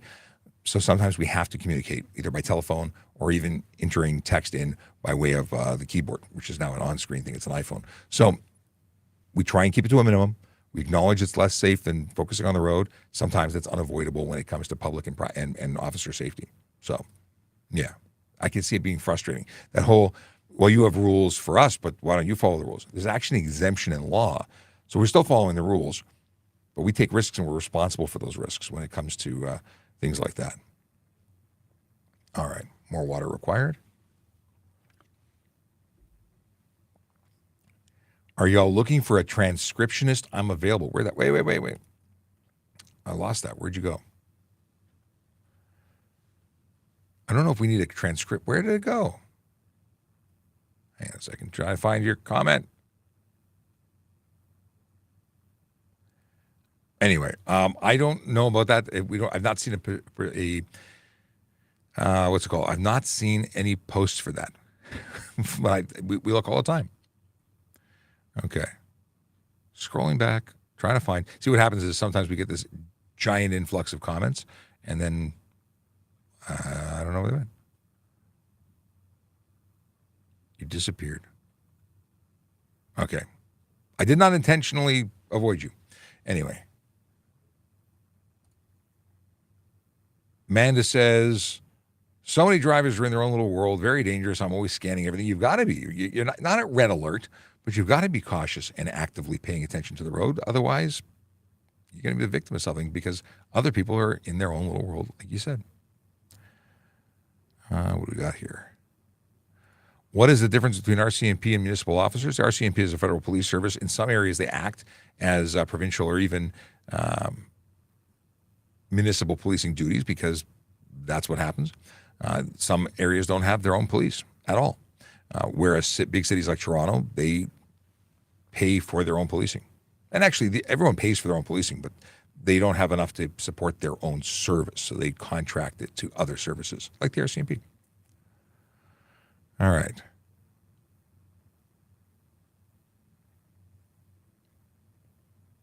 Okay, I think we caught up what I was looking for.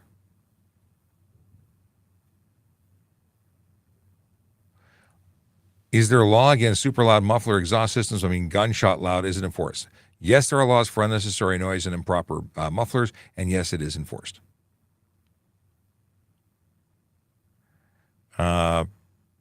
Patriot Rebel says that's why someone crosses onto your property and you pop them, you stand your ground. We do not have stand your ground laws here in Canada. You're not allowed to use firearms for that purpose. Okay.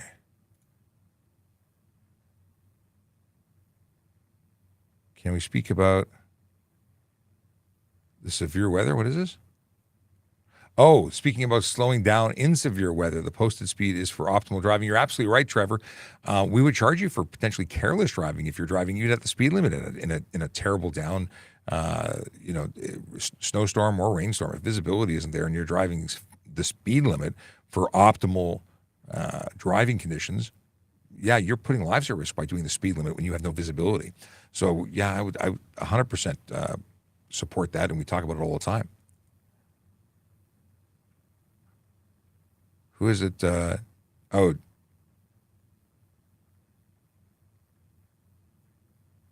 a second. What's Jersey Club spamming for? Here we go. Oh. We'll just mute them. Thanks, Amanda, for bringing it to my attention. Mobius decibel. So Josh says there's a legal decibel limit for how loud and too loud can cause hearing damage. Yes, it can take a negative impact to the community. Beyond that, in the city of Toronto, we have bylaws. Aside from unnecessary noise, we can get a bylaw for 92 decibels at idle or anything 96 decibels at anything other than idle. It's a $500 fine. So there's that. What is the tint regulation? Well, for the purposes of certification, 30% light blockage is the maximum. It means 70% of the light has to get through. But the truth is, police can charge you for obscuring the interior of your motor vehicle for anything. Like if we can't see inside, it's not legal. Can't use reflective tint. You can't use colored tint that prevents us from seeing inside. And likewise, if we look into your vehicle and see that your view is obscured, driver view obscured is another charge. Can get real expensive real fast. And if it's over 30%, we'll take your plates. Your vehicle is going to have to get certified again.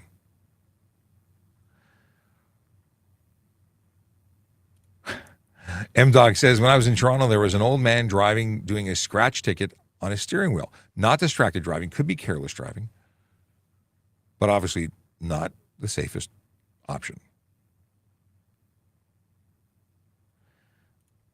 I Hate September says, I don't respect car modification laws. I do literally whatever I want with my car.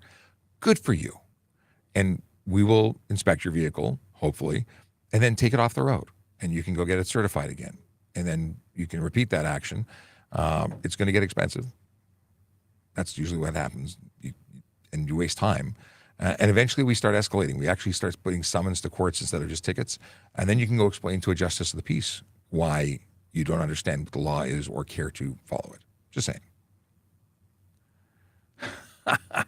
Josh says, don't come to Alberta. You'll lose the car. They are strict here. Yeah, they really are. I'd like for us all to be the same level of strictness. I think that's a good way to be.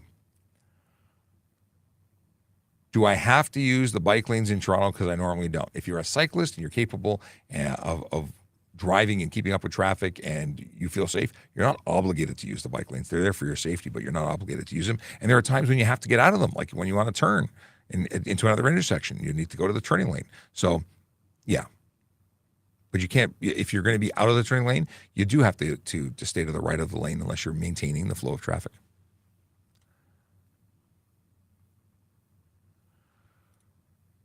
Ethan says, you'd be so easy to run from. Would I? How do you know? Is it because I'm injured? Because I was in a crash and I have a disability? Maybe now. But I can tell you that at 6'5" and 300 pounds, I run real quick, or at least used to. So, yeah, maybe I wouldn't be the guy that you run from, or you get really shocked when you got tackled by me. But anyway, let's see here. Curtis, If your passenger doesn't have a license, would that ticket even matter to them? If you're talking about passenger not driving with a seatbelt, that doesn't. They're going to get issued a driver's license number, even though it's not affiliated with an actual permit to drive. But yeah, they're going to have a ticket. And whether they pay it is up to them, and what happens afterwards, I don't know.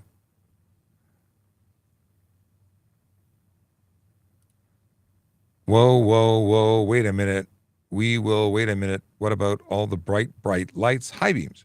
High beams that are on and not lowered as they're supposed to be. There's a charge for that. The Gold Slayer wants to know about the correct way to transport a pistol to and from the range, please. I would hope you know this if you're a licensed firearm owner and user who transports their firearm to a club legally. Obviously, it needs to be in a locked case with a trigger lock separate from ammunition, and that needs to be locked in the back. You know, if you're talking about a restricted, if you're talking pistol, so it's a restricted weapon. But you should know what the rules are, and you can brush up on it because you took a course on all this stuff. What is this? Can you explain the new snowplow laws surrounding passing in Ontario? So you can't pass a snowplow that is working, when they're working together in echelon, 2 or more. You can't pass them if they are in any portion of that lane, any portion of the plow, blade, whatever. You can't pass them. That's really it. Ethan says, dirt bikes on the road? No, not legal in Toronto, not legal anywhere in Ontario. Can't have dirt bikes on the road. You can have ATVs if in certain areas, but not dirt bikes. Do we just ask questions here? You just did.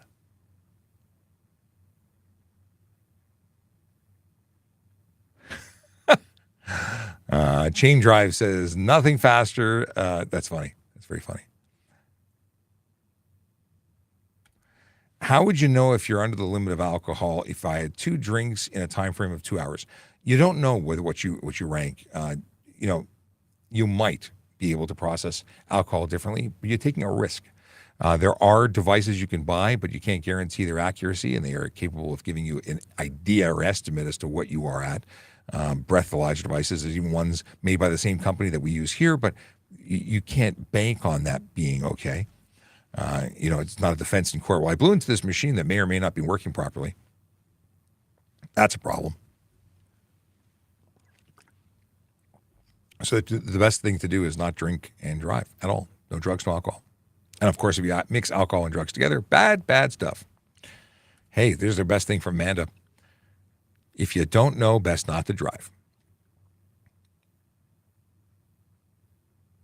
Okay. Not sure which law we changed. Looking for some cues. Why do cops usually park illegally? We're usually trying to get somewhere real quick to help someone who's in need. We also have to keep in close proximity to our vehicles because while we're into something that may no longer be urgent and requiring us, we could be called away for an urgent response, which means we have to get back to our vehicle as quickly as possible to now go to an emergency. So there's always a reason to be close to our vehicle, and sometimes that means we have to break parking laws, and we're allowed to do that. Won't be able to register a used motorcycle for a month. How's that going to work? Why won't you be able to register a used motorcycle for another month? Just go register it. Why is there a delay? Does TPS offer a cadet program? No, but we have a special constable program, which is not the same thing, but is sort of a good stepping stone. So it's not, but it's not a cadet program like Peel and other services have, where you actually are a paid employee for a period of time and then have an eligibility to apply for police constable, which is either really good or really bad. Because if you're a cadet and you screw up, you have a great documented screw up. If you get hired as a police officer and screw up, they've already hired you. You're not hurting your chances of being hired. Are police reports created separate from collision reports after a collision? See, I changed that. Collision report and the accident report is under one heading. The collision report is part of the report. Plates are being copied now more than ever. What can we do to protect ourselves? Copy plates, you can't. I mean, there's people photocopy. We've stopped people with paper plates. We stop them, we charge them. If you're getting bills for things you didn't do, this is a time to report your plates, possibly, or call police and tell them that you've got weird things happening and that you believe that there's something going on.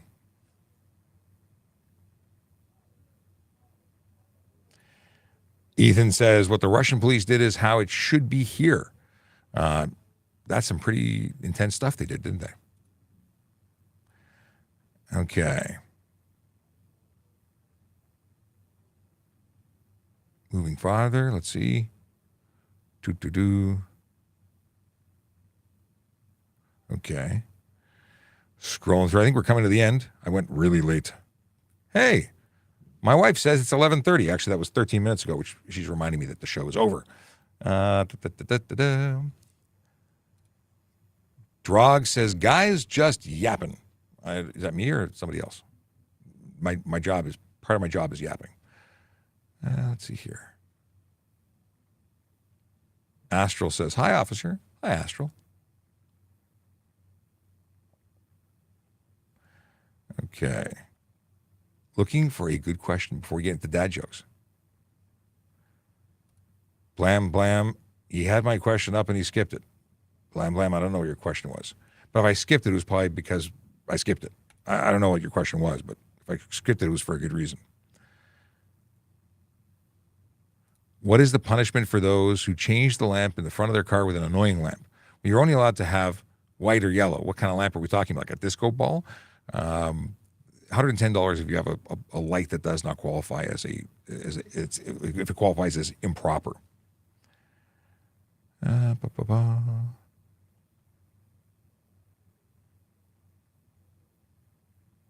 What is...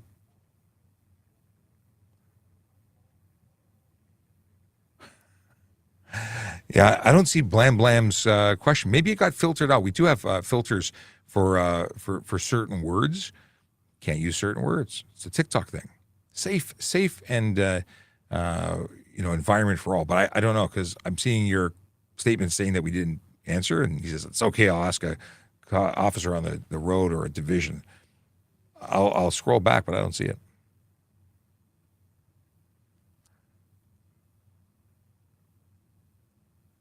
So, Brown Canadian Hipster says, as of the pandemic, driving on the 401 has been a nightmare. As long as police isn't around, people pass and cut us off the entire way, even with lights and sirens on. What? We have a policy on how fast we can drive. This is something you want to report. Where do the lights and sirens come into play? Anyway, driving, people have become far worse and far less respectful of laws since the pandemic has been my personal observation. Hailstorm wants to know how to protect their car from being stolen. Lots of advice. We talked about it several times in the show already. We're at an hour and 45 minutes of me yapping nonstop. So, you have to go back and watch it again. Because you're on TikTok, go to our YouTube page, youtube.TrafficCop.ca. You can rewind and play it again. But I'm not going to, sadly, I'm not going to go into it again because we're trying to wrap up. Alex says, 6'5", 300, you should have been picked for football. There was no football. I wrestled in high school, but I didn't play football because we didn't have football teams anymore. They said it was too dangerous.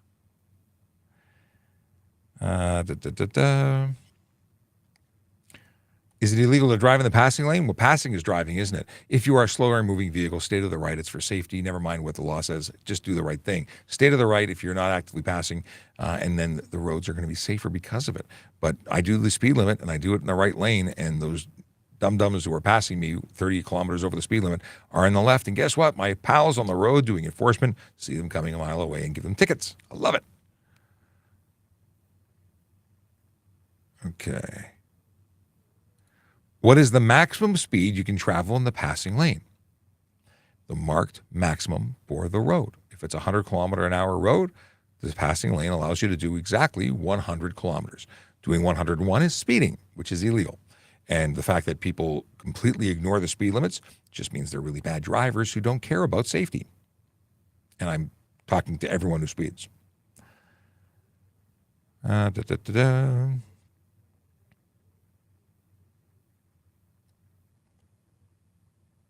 Okay. Are there medical tint exemptions in Ontario? No, there are not. Are there any rules on headlight bulbs, LED headlight bulbs in particular?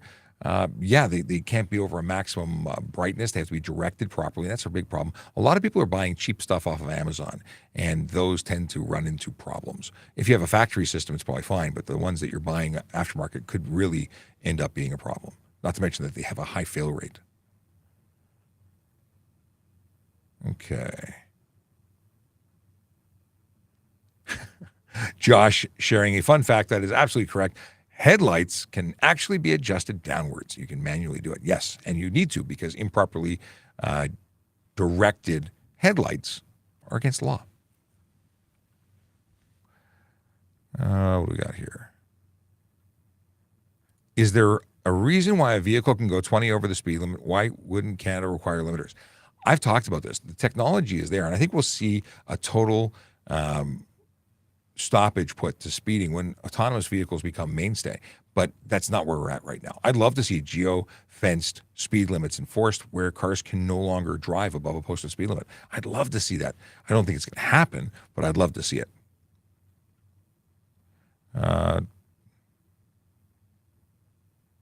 Why do restaurants serve alcohol if you shouldn't drink and drive? Well, you shouldn't drink and drive. And just because you are at a restaurant doesn't mean you're driving. Maybe you should have to pass a test. Like,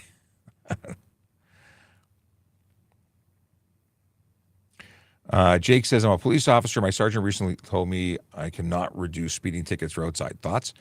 I don't know what the policies are where you are and what jurisdiction you're in, but I don't have to charge anybody for speeding if I don't want to. So not being able to reduce them roadside seems pretty silly to me.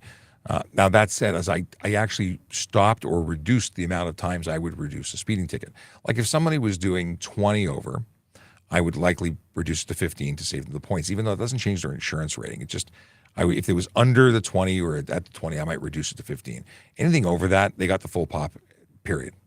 And I still saw them in court. It drove me crazy. So I don't have a problem. I don't think anyone can tell you cannot reduce it, but at the same time, I don't see the motivation to reduce it, because they're still going to clog the courts.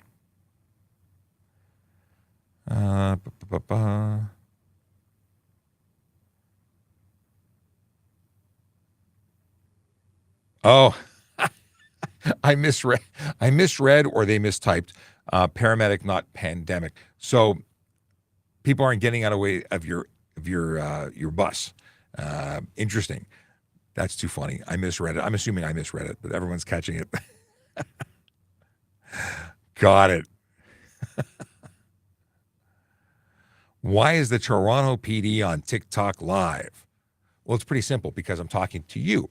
I am here to educate, talk about traffic safety, traffic law, and police stuff, and I'm answering questions of the public because they have questions. And we have lots of people watching. So obviously they want us to be here. And it's much more economic to create a lasting message, because these are all recorded and available as podcasts later. So these interactions are all here for all to see and hear and refer to. Yeah, we're here to help people. That's the answer. How far past the stop line is enough to trigger a red light camera? I assume if you cross the line with any portion of your vehicle, I would assume that would be it. I don't actually know. Boy, everyone caught the paramedic, not pandemic. Well, I see what I want to see. Let's see here. Talked about this. Dano says, hi, Sean. Hey, Dano.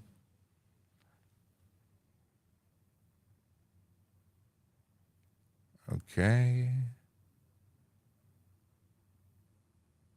All right, I think we're actually up to date. Is the TV show Cops realistic on the way they operate? Cops? Well, Cops, which isn't on the air anymore, may have been somewhat realistic for the areas that they were in. I don't know. Those are usually small town USA on Cops. So, but they obviously clipped portions of calls, not the entire call. What's my feeling on traffic calming architecture? I think anything that slows people down is good. And that's what we're a Vision Zero city. We're all about it. They're changing the way that we have intersections and so on. It's good. We do the education, we do the enforcement, but cities and engineers change the architecture and designs of roads specifically for that reason. I think it's great. How can someone receive an impeding traffic ticket on the highway if they're going the speed limit? If they're impeding traffic. If you're doing 60 for unnecessary slow driving, that's an absolutely proper ticket, but not like you're doing 60 in the passing lane for no reason. You should definitely get that ticket. You're doing 60 in any lane on a 100-kilometer-an-hour road, unless there's a reason, a legitimate reason, like gravel, ice, snow, weather. Otherwise, 60 is too slow, in my opinion. And I would articulate that if I was taking it to court. All right.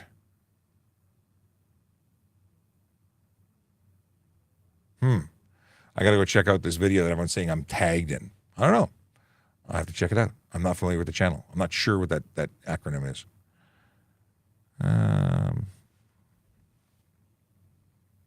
Dre Studios, what's going on, my friend? Long time no see.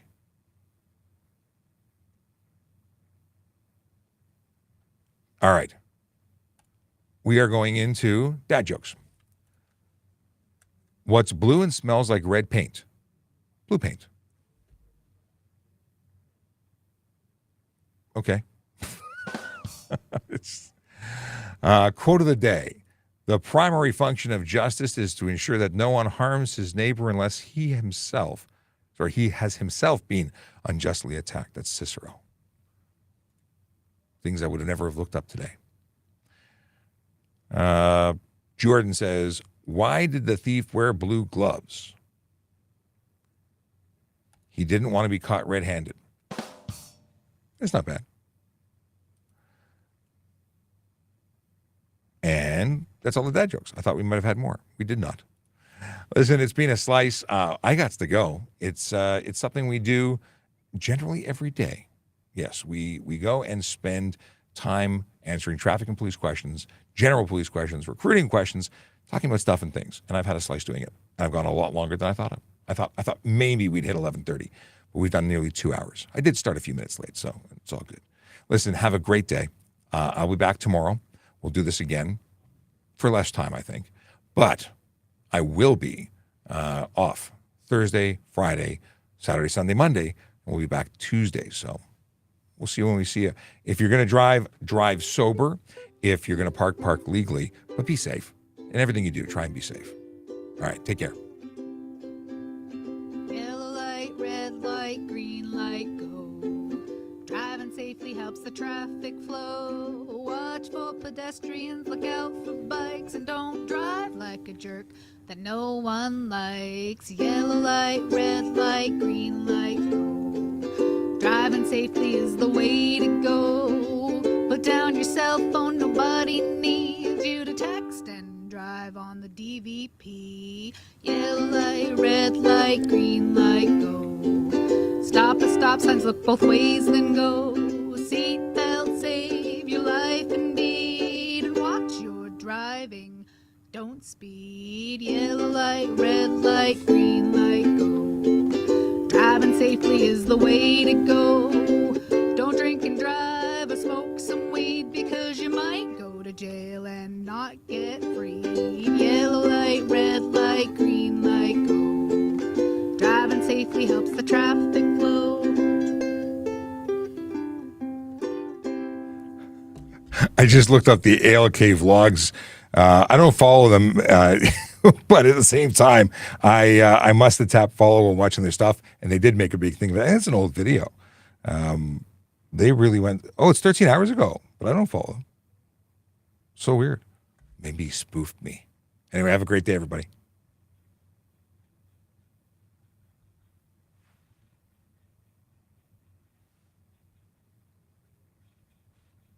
Where's my mouse? There's my mouse.